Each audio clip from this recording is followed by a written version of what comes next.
Back now from Amman, Jordan. Barack Obama left here just a few hours ago. He's already landed in Israel for a visit that will also include a meeting with Palestinian leaders. Then it's on to Germany, France, and Great Britain. Senator Obama hopes this trip will enhance his credibility as a world leader, something I asked him about in our exclusive interview earlier today.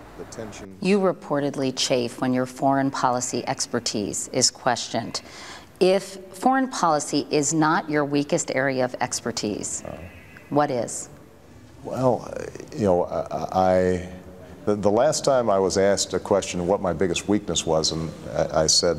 you were disorganized. I was disorganized. This ended up becoming a big political issue. You see, we need somebody who's organized in the White House. So, you know... but what area do you feel least comfortable with? Well, you know, I think that there are so many issues in which I am not an expert, but require you to be an expert, that the most important job that I will have as president is choosing excellent people to help to shape policy and provide me with a clear set of decisions. You're heading to Israel after Jordan, and according to a recent poll out of Jerusalem, Israeli Jews favor John McCain for president 43% to 20%, with 1/3 undecided. Why do you think that's the case? Well, I think I'm not as well known as John McCain. I think that's obviously a factor. And, you know, I think understandably, Israelis are very interested in making sure that whoever takes the White House is absolutely committed to their security, regardless of other issues. How likely do you think a preemptive military strike by Israel against Iran may be?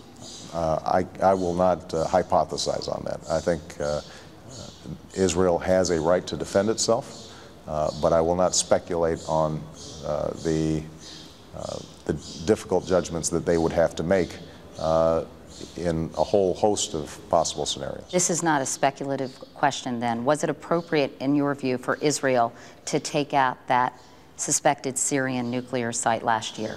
Yes. I think that there was sufficient evidence that they were developing a site using a nuclear or using a blueprint that was similar to the North Korean model.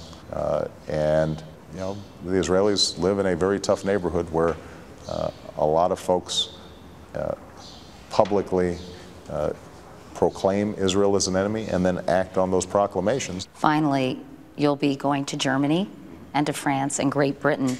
And according to German press reports, as many as 1 million people may be gathering to hear your speech in Berlin. Do you worry at all, Senator Obama, that this kind of crowd in Berlin may be slightly off-putting to the guy in Columbus, Ohio, who's just lost his job? Yeah. Well, the purpose of the speech is to remind both Americans and Europeans of this special transatlantic bond that has been built up since the end of World War II, that has been so critical to the prosperity of all peoples. And I think the guy in Columbus, because I talked to guys in Columbus, they're very interested in making sure that we are restoring respect in the world, that people feel good about America, and we've got to continue to nurture this wonderful relationship that has existed with former enemies. That's why Berlin, I think, in particular, is such a great site for that particular message. Certainly symbolic. Yeah. Senator Barack Obama. Senator, thank you. Thank you so much. Appreciate it, Katie.